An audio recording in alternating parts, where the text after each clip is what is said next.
Hi folks, and welcome to Shit Happens. In today's episode, I'm going to show you how I make jerky.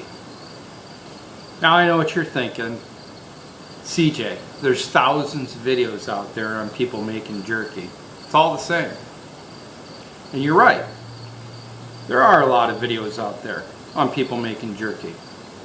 And I probably won't have any of my dry, humorless, funnyless jokes in this video.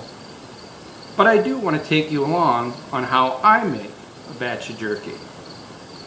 Now the only thing different about this than the thousands of others, or at least 998, is we're going to use goose meat. Stick around and see how I make goose jerky.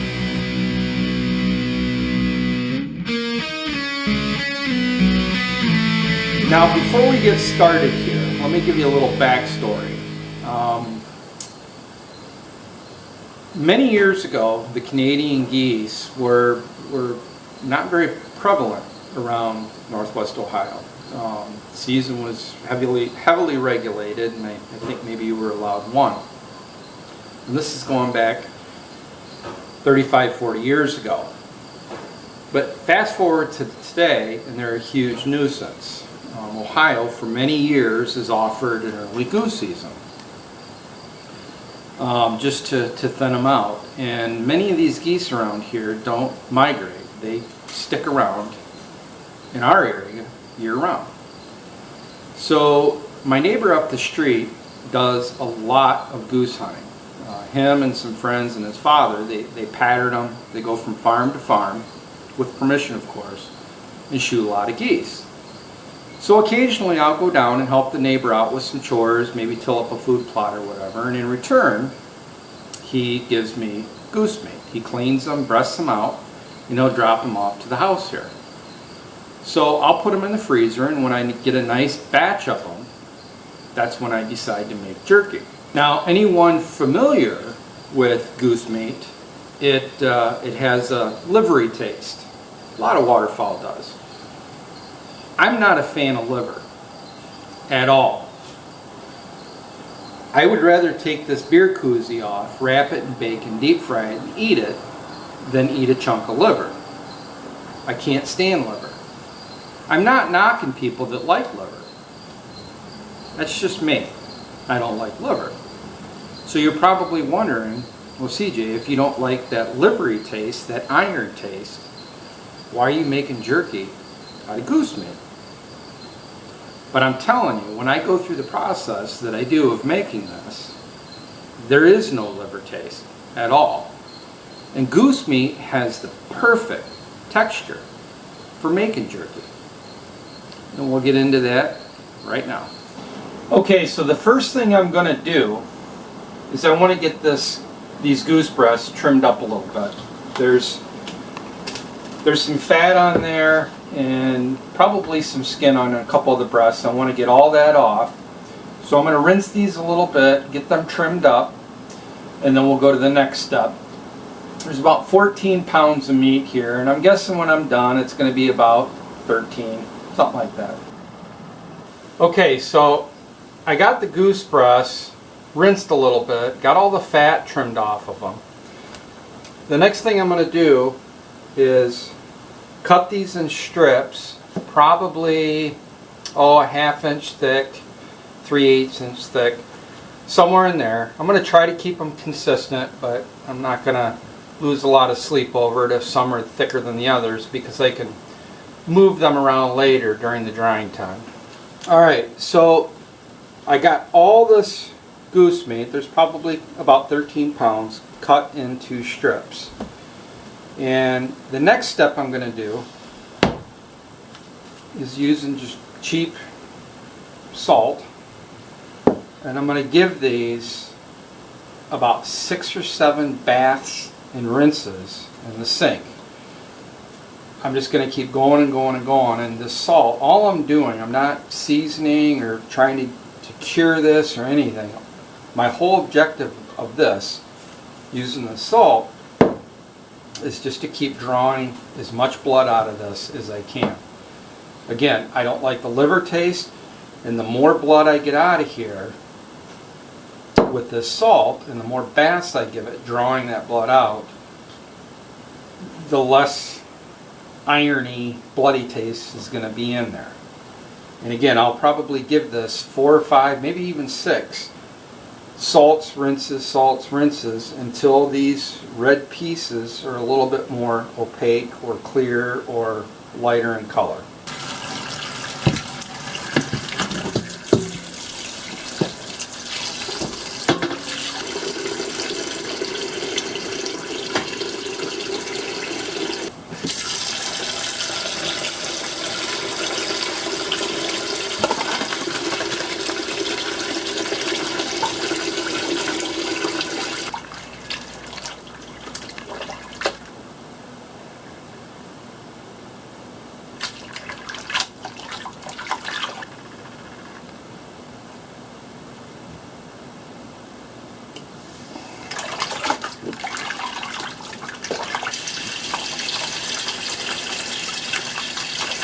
Okay, so I've given this stripped goose meat about 5 or 6, maybe 7 real good salt baths. Pour a bunch of salt, work it out, rinse it out, bunch of salt, and kept repeating this. And I know that I've gotten probably 80% of the blood out of here. They're starting to get a lot lighter in color, and that's what I want. So the next step is going to be putting the seasoning on, or the cure, seasoning, cure, whatever you want to call it. And I also want to apologize for the lighting here in the house. It's horrible. I got a cheap camera. I have no lighting setup whatsoever. But I think currently right now I'm at about 330 subscribers. So when I get 20 more or 30 more and I become a famous YouTuber, I'll be able to afford all that because the money is going to be pouring in. But until then, you're just going to have to deal with this shoddy video footage. Alright, so what I use for the seasoning and the cure is this High Mountain seasoning. Jerky, cure, and seasoning. The flavor I like is cracked pepper and garlic. Any one of these will work. And you can find these at most sporting goods stores. I usually pick 2 or 3 of these up when I go to Bass Pro Shop or Cabela's. But I know some local stores here like Dunham's, and I think I've even seen these occasionally at Walmart. But I guess it just depends on where you go. They're anywhere from $5 to $8 a pack. But one of these will do 15 pounds of meat. We got 12 pounds of goose meat here. So this is more than enough to do this. So the next step is to get this all mixed up with the seasoning and cure.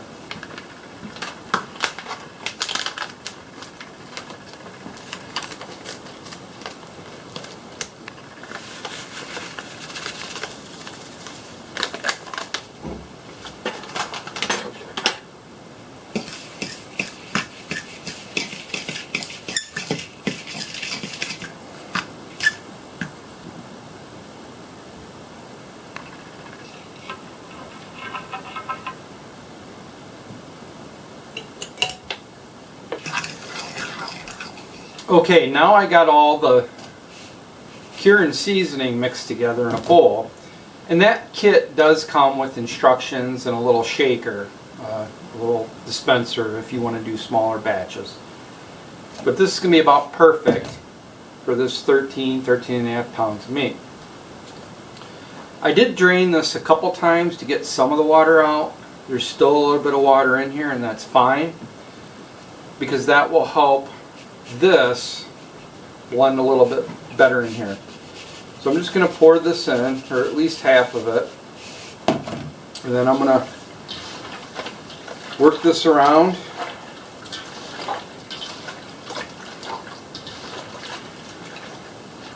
Kind of disperse it a little bit.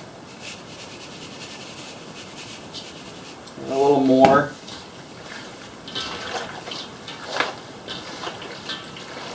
Mix it in.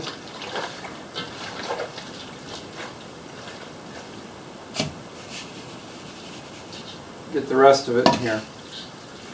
And what I'm going to do is just mix this by hand and get as good a distribution as I can get on all this meat.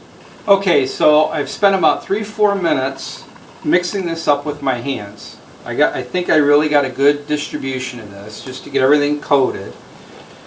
And my next step is I'm going to distribute this 13 pounds of meat into probably 2-3 bags, 1 gallon Ziploc bags. And then I'm going to get these in the refrigerator. And I want this to sit for at least 24 to 48 hours. I think actually 48 hours does it a little bit more justice. It helps with the cure of the seasoning, but follow the instructions, do what you think is right. But about every 12 hours I'm going to pull these bags out and I'm going to massage them. I said massage.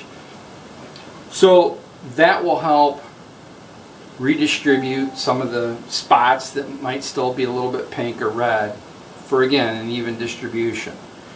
And then once these, in my case, have cured for 48 hours, the next step will be getting them in the dehydrator. I don't know who you would be making this for. What I do is make huge batches of this, and eventually I'm going to vacuum seal it, put it in the freezer, and take it out in smaller bags when I have gatherings. But if you get into this and you decide to make a batch, and you have a jerky hog, say at deer camp, you put out a bowl of it, there's 10 guys, and you got that one guy that eats all of it but one piece, and then just looks at you like, what, you put it out? There's a way to combat that. Get the hottest stuff you have in the house. I got a bottle here called Colon Blow. I'm afraid to even touch it. But what you can do is just take a few pieces of this, douse it with the hottest stuff you can find, put it in a little baggie, and let that cure with everything else. And when you get to the point of the dehydrator, save this bag for the top tray, just to keep it separate.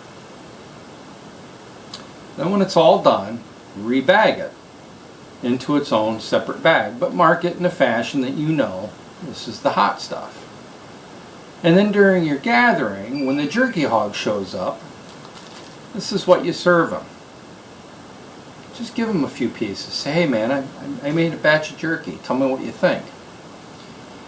And then you shouldn't have to worry about that anymore.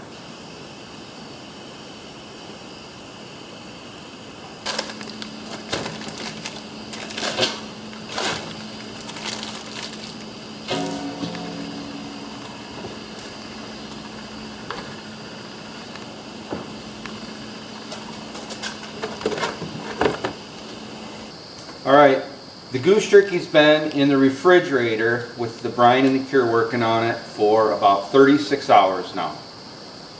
I'm going to go ahead and get this transferred onto the racks. And what I use is a Nesco. I've used one of these for years. You can buy extra trays for it. I always do meat. Well, according to the little legend here, for meats, fish, and jerky, 155 degrees. For you Canadians watching, that's 68 degrees Celsius. Eh? So I'm going to get these transplanted. It's like I'm doing trees. I'm going to move these to the trays, and I'll probably run these for about 6-8 hours. I'll check them every once in a while. Whatever kind of dehydrator you're using, just use the instructions. Whenever I buy something, I throw the instructions away even before I put it together. So I'm going to get this on here. We'll look at it again in about 6 hours, see how things are doing. If I got to move some of the thicker pieces around, I will. And we'll go from there.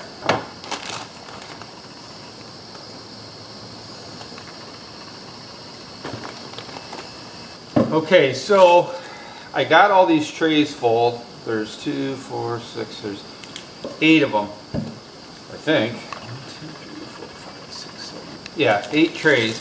I thought I had more trays, I don't. So what I'm gonna do is take this leftover package, it's probably 3.5 pounds or 4 pounds. I'm gonna put this back in the freezer. It's already cured, it's ready to go for the dehydrator. So at a later date, all I need to do is pull this out, let it defrost in the refrigerator for a couple days, and then I can do another small batch.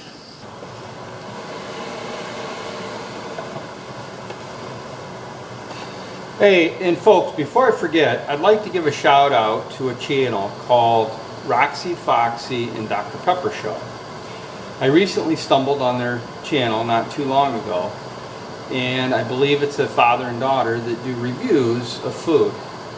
It's kind of a neat channel. If you get a minute, check it out. I don't know how long they've been on YouTube, a year or two, I'm not sure, but they got a ton of videos. I can't believe they're not at thousands and thousands of subscribers. So if you get a chance, check them out. It's a pretty neat channel. I think what I'm going to do in each one of my videos moving forward is give someone a shout out, a small channel that I think is really good content. I mean, if I enjoy it and I think it's something you might enjoy, I'm going to leave a shout out. I don't know when I'm going to do it in my videos, but I think moving forward here, every video I put up, I'm going to give some sort of shout out to one of the small guys. And if they gain a couple subscribers, great, but I just think it'd be cool to do that from here on out. Again, today's little shout out is for Roxy, Foxy, and Dr. Pepper Show. I'll leave the link to their channel down in the description. Okay, it's been about 7.5 hours since the Goose Jerky's been going.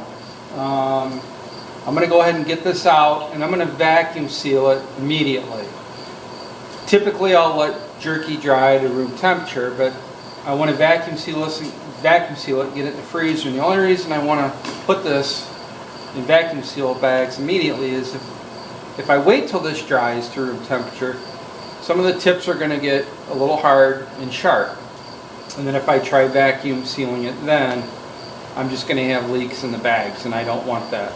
So I'm going to go ahead and unplug this. I got the vacuum sealer ready, and that's what the end product's going to look like here. So I'm going to get these out, get them vacuum sealed and bagged up.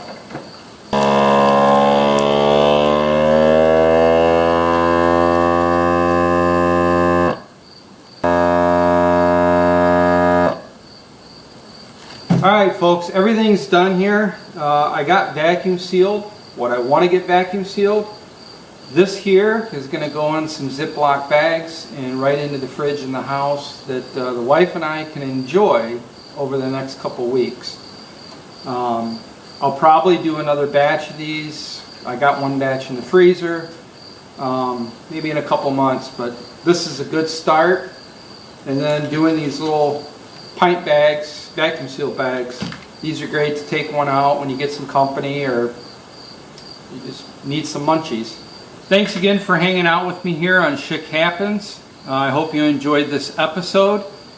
And if you like this video, please share it, like it, and if you haven't already, please subscribe. And as I mentioned earlier in this video, if you haven't, check out Roxy, Foxy, and Dr. Pepper Show. It's a pretty neat channel. I think you'll like it. Go give them a look, check them out, see what they're all about, and maybe you'll be a new subscriber to them.